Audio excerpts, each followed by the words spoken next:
Migration is the progress of people from one place to another, to establish their permanent or semi-permanent residence at the destination. Immigration is an essential component of change, structure, and population growth, as are birth rates and mortality. There are attraction factors and pushing factors in one place, which influence a person's decision to move. The first are those that attract people to stay, such as low crime rates, pleasant weather, political stability, and excellent employment opportunities. Push factors encourage people to leave the place, such as poverty, war, and floods. Human migration is the movement of people from one place to another with intentions of settling, permanently or temporarily, at a new location, geographic region. The movement often occurs over long distances and from one country to another, external migration, but internal migration, within a single country, is the dominant form of human migration globally. Migration is often associated with better human capital at both individual and household level, and with better access to migration networks, facilitating a possible second move. It has a high potential to improve human development, and some studies confirm that migration is the most direct route out of poverty. Age is also important for both work and non-work migration.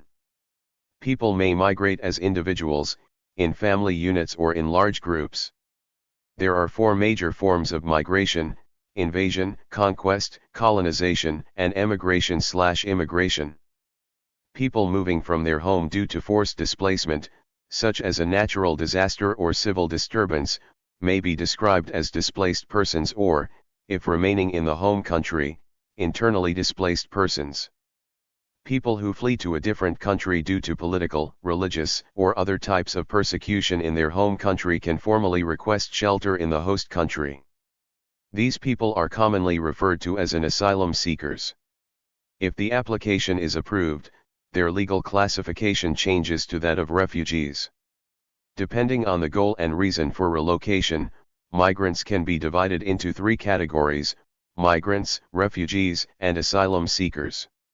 Each category is defined broadly as the combination of circumstances that motivate a person to change their location.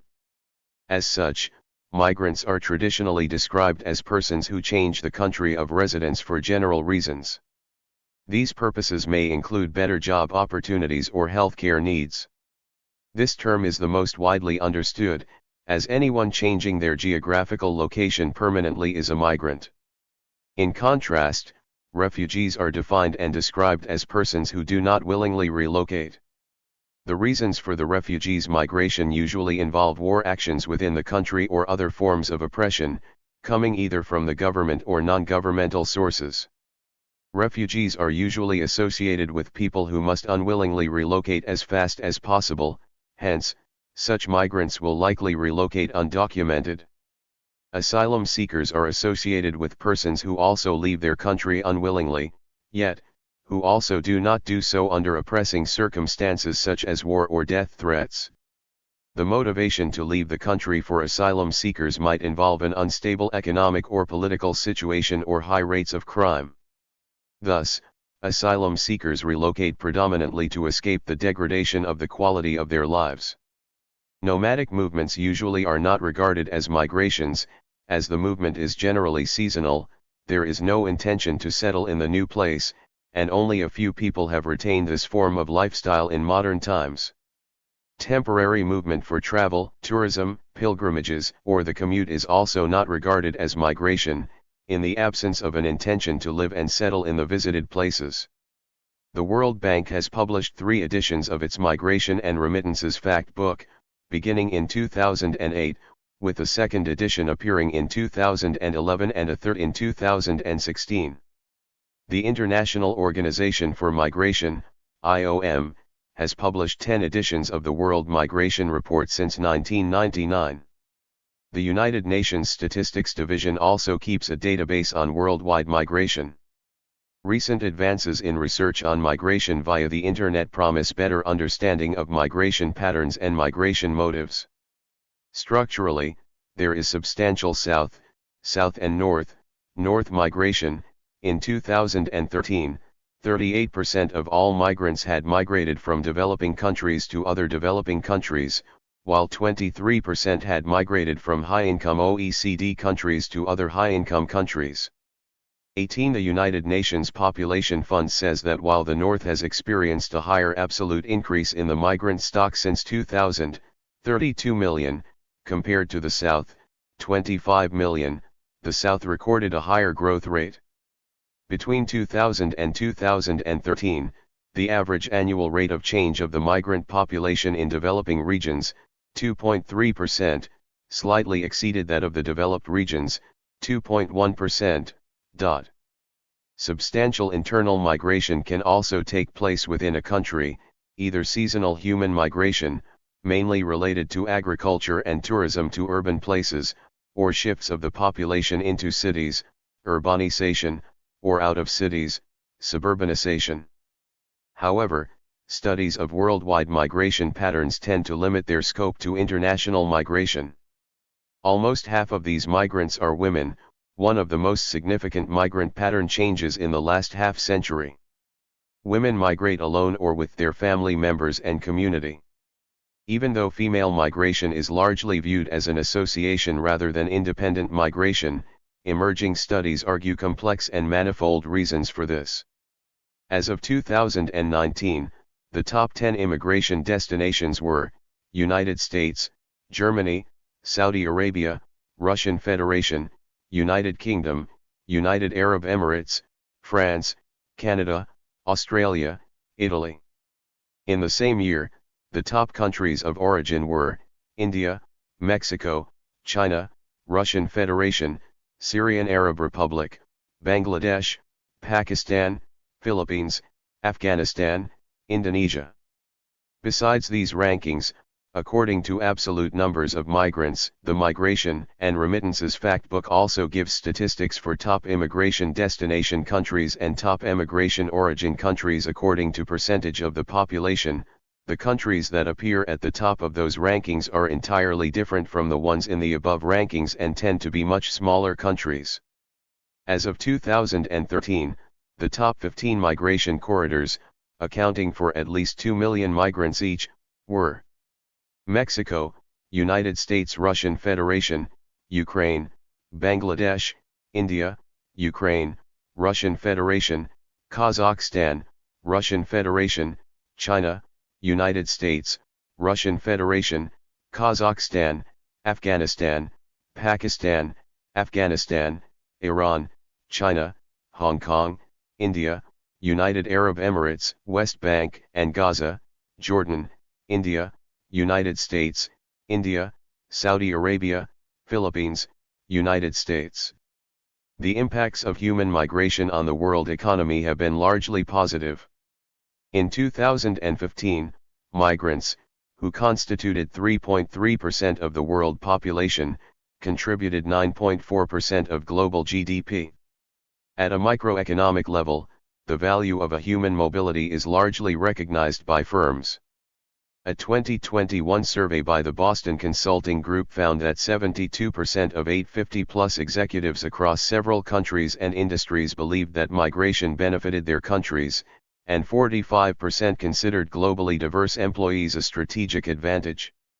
According to the Center for Global Development, opening all borders could add $78 trillion to the world GDP.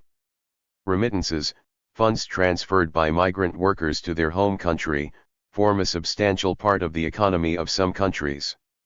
In addition to economic impacts, migrants also make substantial contributions in socio-cultural and civic political life.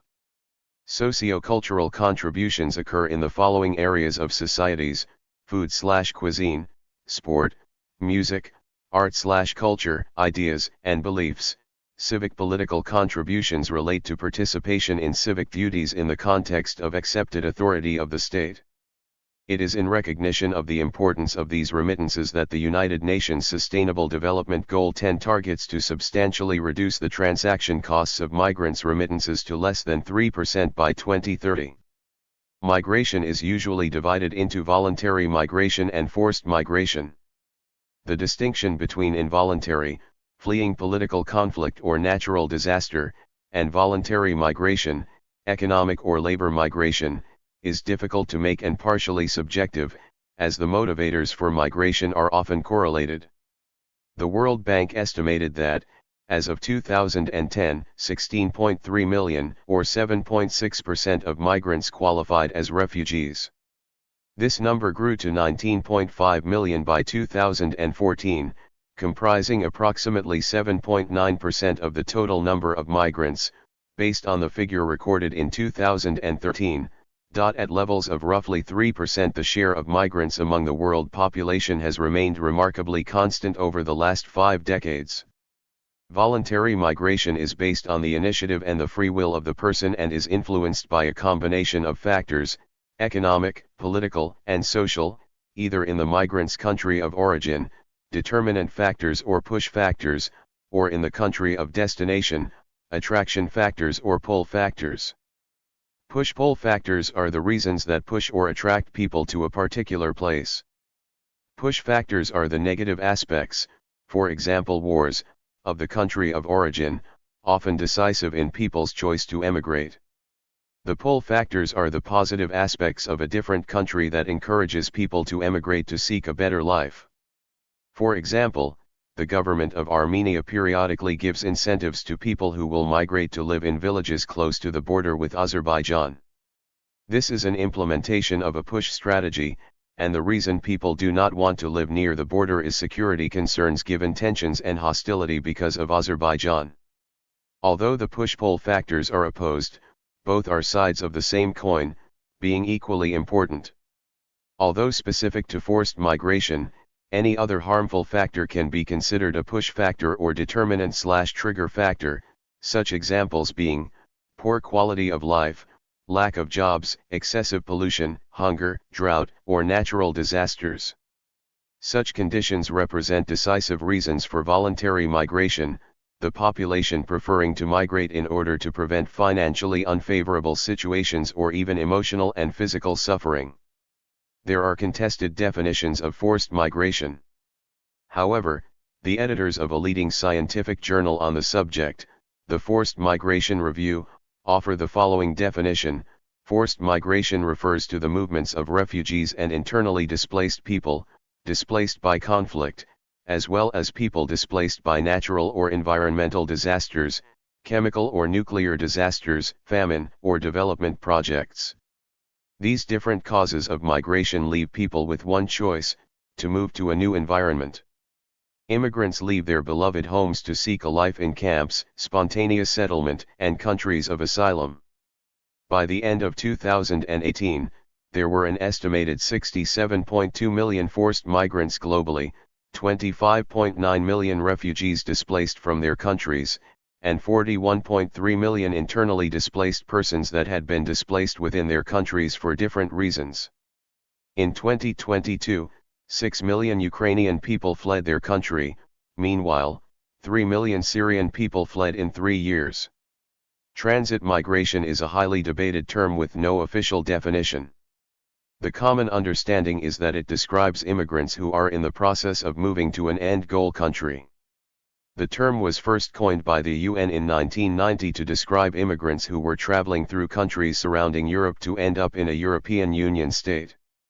Another example of transit migrants is Central Americans who travel through Mexico in order to live in the United States.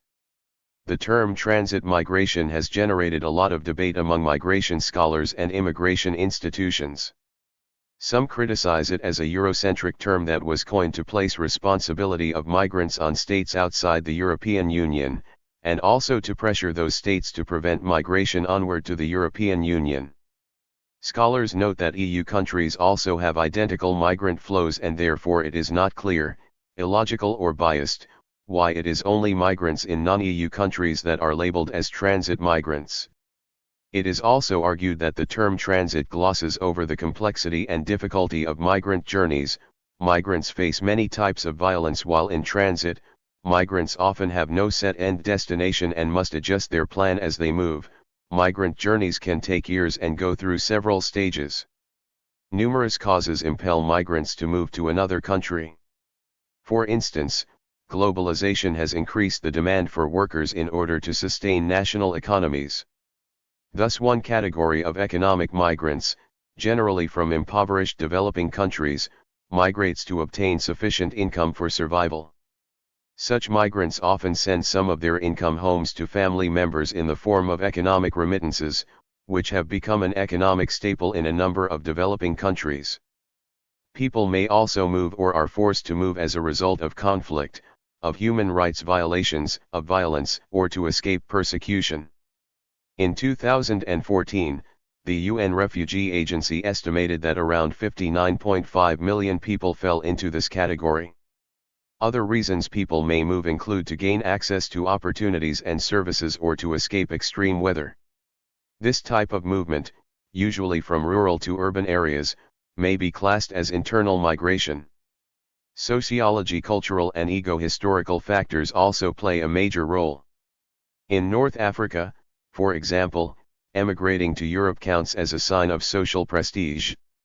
Moreover, many countries were former colonies. This means that many have relatives who live legally in the former colonial metropole and who often provide important help for immigrants arriving in that metropole. Relatives may help with job research and with accommodation. The geographical proximity of Africa to Europe and the long historical ties between northern and southern Mediterranean countries also prompt many to migrate. Whether a person decides to move to another country depends on the relative skill premium of the source and host countries. One is speaking of positive selection when the host country shows a higher skill premium than the source country. On the other hand, negative selection occurs when the source country displays a lower skill premium. The relative skill premia define migrants' selectivity. Age heaping techniques display one method to measure the relative skill premium of a country. A number of theories attempt to explain the international flow of capital and people from one country to another. Demographer Everett S. Lee's model divides factors causing migrations into two groups of factors, push and pull. Push factors are things that are unfavorable about the home area that one lives in, and pull factors are things that attract one to another host area.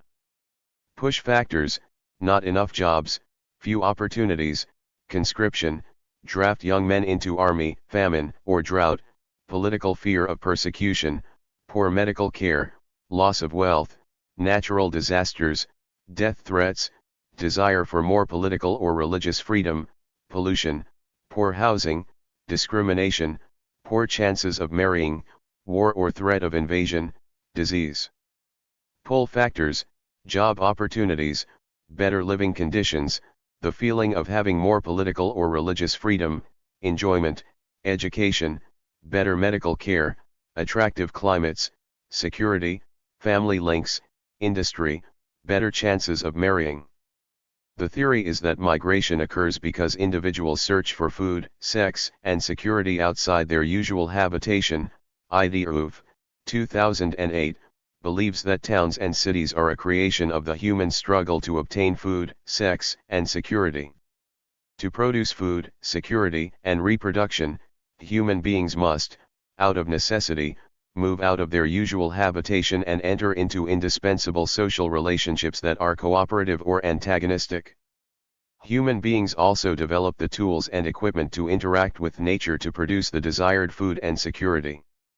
The improved relationship, cooperative relationships, among human beings and improved technology further conditioned by the push and pull factors all interact together to cause or bring about migration and higher concentration of individuals into towns and cities.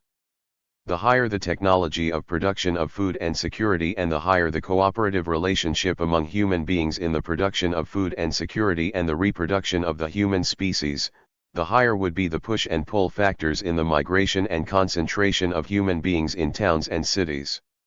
Countryside, towns, and cities do not just exist, but they do so to meet the basic human needs of food, security, and the reproduction of the human species. Therefore, migration occurs because individuals search for food, sex, and security outside their usual habitation. Social services in the towns and cities are provided to meet these basic needs for human survival and pleasure. Migration governance: by their very nature, international migration and displacement are transnational issues concerning the origin and destination states and states through which migrants may travel, often referred to as transit states, or in which they are hosted following displacement across national borders. And yet, somewhat paradoxically, the majority of migration governance has historically remained with individual states. Their policies and regulations on migration are typically made at the national level. For the most part, migration governance has been closely associated with state sovereignty. States retain the power of deciding on the entry and stay of non-nationals because migration directly affects some of the defining elements of a state. Comparative surveys reveal varying degrees of openness to migrants across countries, considering policies such as visa availability, employment prerequisites, and paths to residency. Bilateral and multilateral arrangements are features of migration governance at an international level. There are several global arrangements in the form of international treaties in which states have reached an agreement on the application of human rights and the related responsibilities of states in specific areas. The 1966 International Covenant on Civil and Political Rights and the 1951 Convention relating to the Status of Refugees, Refugee Convention, are two significant examples notable for being widely ratified. Other migration conventions have not been so broadly accepted, such as the International Convention on the Protection of the Rights of All Migrant Workers and Members of Their Families, which still has no traditional countries of destination among its states parties. Beyond this, there have been numerous multilateral and global initiatives, dialogues, and processes on migration over several decades. The Global Compact for Safe, Orderly, and Regular Migration, Global Compact for Migration, is another milestone, as the first internationally negotiated statement of objectives for migration governance striking a balance between migrants' rights and the principle of state sovereignty over their territory. Although it is not legally binding, the Global Compact for Migration was adopted by consensus in December 2018 at a United Nations conference in which more than 150 United Nations member states participated and, later that same month, in the United Nations General Assembly, UNGA, by a vote among the member states of 152 to 5, with 12 abstentions. Thank you for watching this video.